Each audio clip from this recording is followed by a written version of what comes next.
Good morning. Today is Monday, August 2nd, 2021. Welcome to Column Hinge at Alpha Omega. We're located halfway between Death Valley and Las Vegas.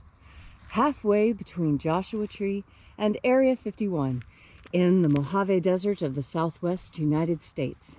Good morning, everyone, and welcome back. You have made it to the most unique live stream ritual presentation on the web, because this is the lost magic of Jesus. You see, what you're about to experience is a grand anthropological reconstruction experiment, reconstructing and reviving an ancient Christian ritual from earliest Christianity, recovered in Egypt by archaeologists in 1769 in two lost books of the Bible that claim to contain the secret magic teachings of Jesus to his apostles. I'm Reverend David Griffin. I'm Reverend Leslie McQuade. And this is the Lost Magic of Jesus Revival.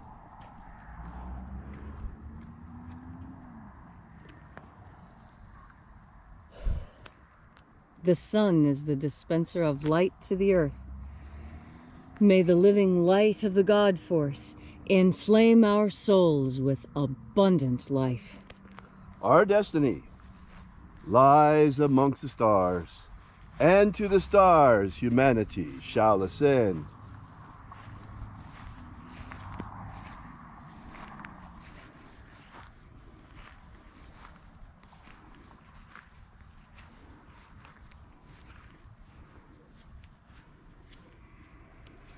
Take a nice deep breath and feel into your body. Breathe deeply. Feel each breath as it moves into you. Follow each breath as it spreads throughout your body, coating your nerves and every cell. And as you are breathing deeply and feeling deeply into each and every part of yourself, visualize yourself as the tree of life, however it is you imagine that tree to be, and grow your branches up high into alpha sky. Drive your roots down deep into omega earth. I call on you in the east, alpha.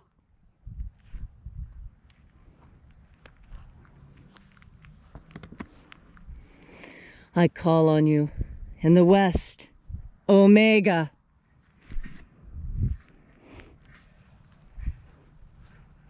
I call on you in the north, alpha.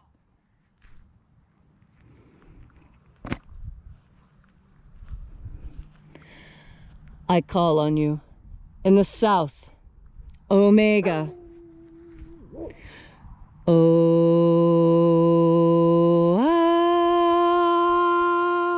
Alpha, at omega, the beginning and the end, and the path of the age between, sunrise and sunset, and the path of the sun between, birth and death, and the path of life between, alpha, omega.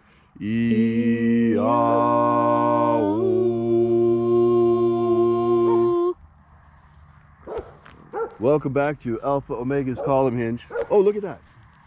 Oh, see the donkey going by? There go the donkeys. Yeah. There they go. Oh, wow. And let us know. I hope you can see. Oh, yeah. Oh, he even stops. He's so we gorgeous. can see better. He even stops so we get a better look at him. Oh, they're so sweet. They are so wonderful, aren't they? Yes. And you say hi to him. And now he's behind the shed.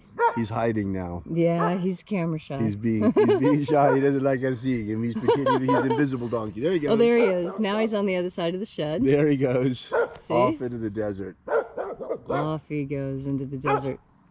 He's really hard to see. He's way back there. I don't have any sort of zoom on my camera. Unfortunately, no, there's nothing to do. No. Oh, too bad. I hope you can see at least something when he went by. Right. You might have to expand it in order to see it, but...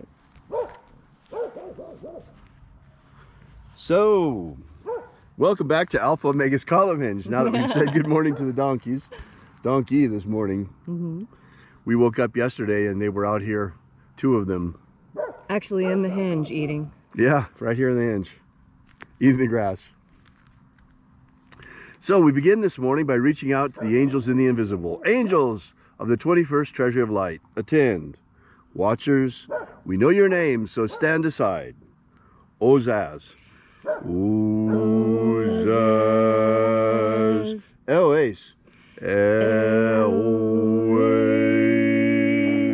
Azaias. Azaias. Let the watchers withdraw and let us enter into the 21st treasury of light. And there are 12 heads in my Father's treasury, and these are the names that are in the places when they sing praises to my Father, and he gives light power to them.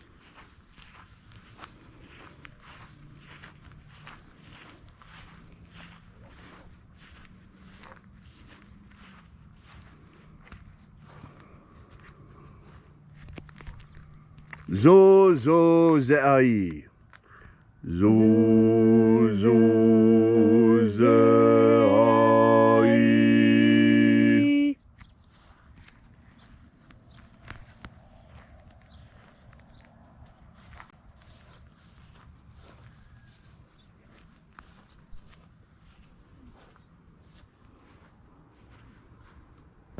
Zo ho za'i. Zo ho za'i.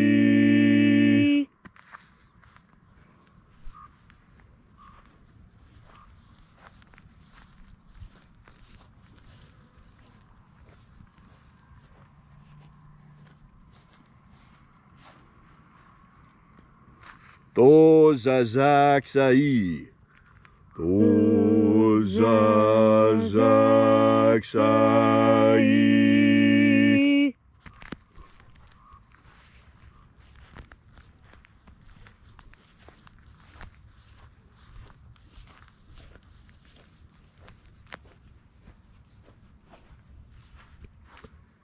Naoza e ai. Naoza e ai.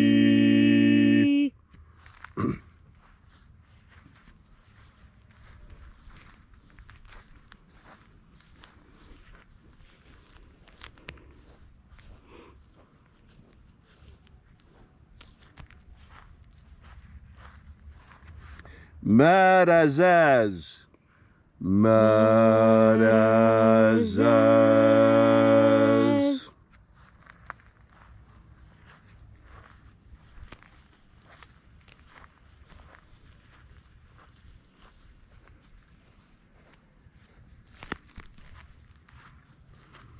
Ozaia. Ozaia.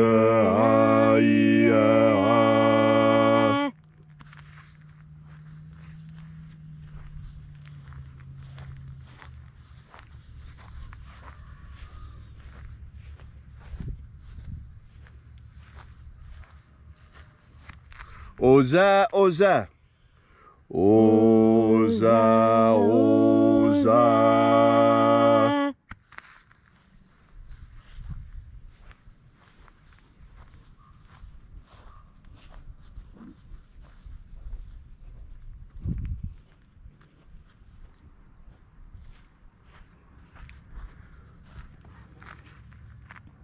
Os hozoza. Os hozoza.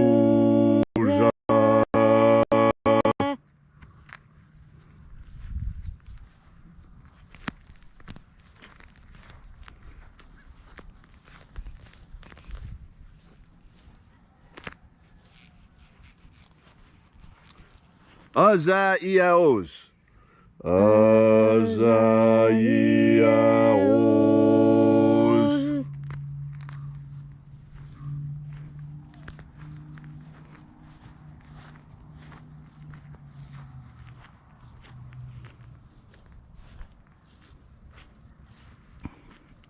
Naoza e ai. Naoza e ai.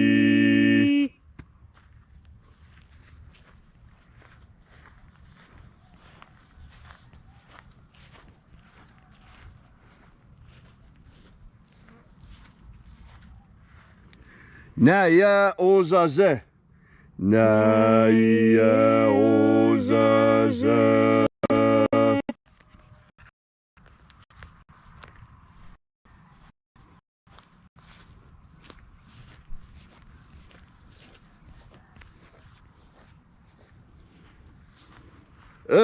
Nazaz. Nazaz.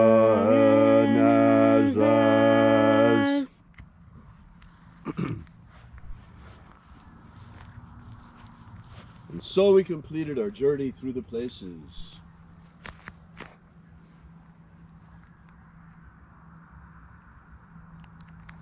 Invoking each of the 12 shining angels head in its proper place and proper rank, until at length we came into the place of the midst, the place of the center, the place of the Father of the treasure of light.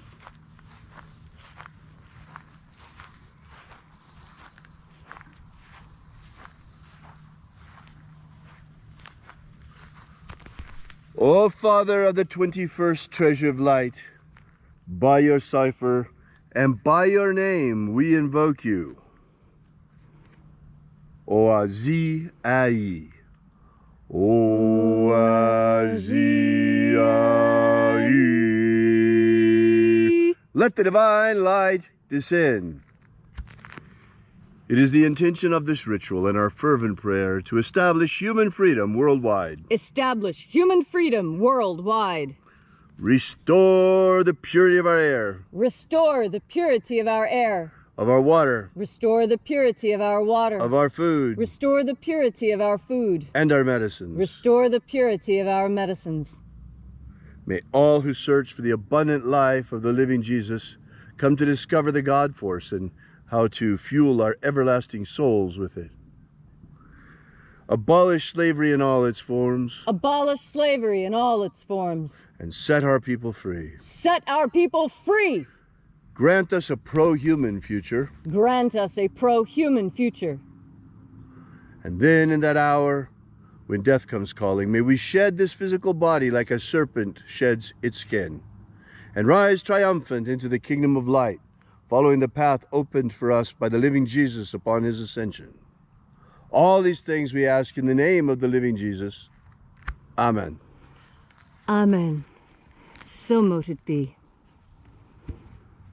Take a moment now to again feel into your body.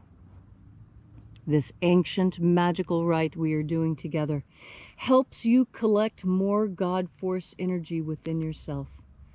And as you have more energy, you are more able to do all the things you want to do. You are more able to heal yourself. You become a better teacher.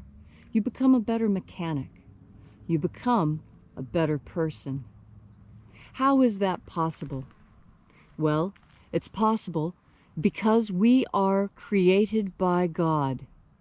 And when we take the time to nourish ourselves on the emanations of that same God, we become more healthy.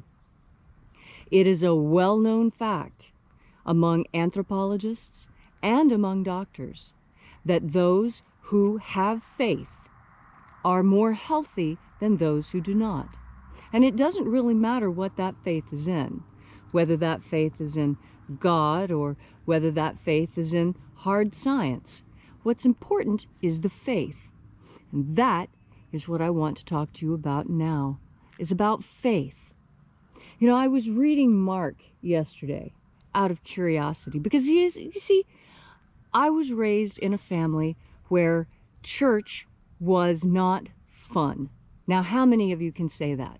That you were part of a family where going to church was a struggle, it wasn't fun. There was screaming and yelling and tears and fights every time. And yet we were forced to go. And the only thing I got out of that was a very healthy sense of rebellion, which is good. And I'll tell you why that is good. Because of all the things that Jesus taught, rebellion was the biggest one. He taught everyone how to rebel. And I just think it's absolutely hysterically funny that my family, in trying to get me to go to church, actually taught me exactly what I needed to know. I needed to know how to rebel. And that is one of the biggest messages that the Master brought us. How to rebel against everything you see around you. Do you think it was easy for the apostles and disciples in their time? They were following a condemned man. Someone that had been absolutely forbidden. His practices forbidden by the state. Now, what does that tell you? It tells you that the state has not changed in a long time. The government has always sought to keep its thumb on us in one way or another. And Jesus taught that that is absolutely not what his Father, our God, intended. We are to be free. We are to be happy. We are to enjoy and spread beauty and love on this earth. And how do you do that best? Well, in fact, you do it best by not being obedient. Obedience causes so much pain and suffering. But didn't I just say to be obedient to God? Oh, yes, I did. It is being obedient to man that causes problems. The governments that men create. This is what Jesus was rebelling against in his time. This is what we rebel against in our time. This is what we rebel against in all times. It is always a struggle for the faithful to remain so in this world. That's the challenge. Do you think a sword gets sharp and strong by being gentled? No. They take a sword and they plunge it in the fire and then throw it on an anvil and pound the living hell out of it and throw it in ice water and then back into the fire again. Because that's what makes a sword strong. That's what makes a sword flexible. That's what allows a sword to keep its razor sharp edge. And so when you find that life is a little bit difficult, remember you are being plunged into the fire. And then when life brings you sadness, remember you are being pounded on the anvil. And when the day doesn't go your way, remember you are being plunged into ice water. You, magnificent sword of God, watch how you are tempered by this life into your true strength. You will understand this. You will know how to put this message into action in your life. When you take in and concentrate and breathe through another deep breath of God force. Thank you, Leslie, for that beautiful and inspiring message this morning. If you'd like to know more about the lost magic of Jesus, be sure to drop by our website at alphaomega.church and download our free ebook, Was Jesus Secretly a Magician?, which gives you the 3 secret baptisms that Jesus used to baptize his disciples. This is the beginning of the Lost Magic of Jesus system. So we'll see you again tomorrow in the hour of sunrise. We'll be here with you and for you once again. And until then, as always, have faith and expect a miracle. And until we have the pleasure of each other's company again, may the God force run strong within you. And, as always, may your magics work better than expected.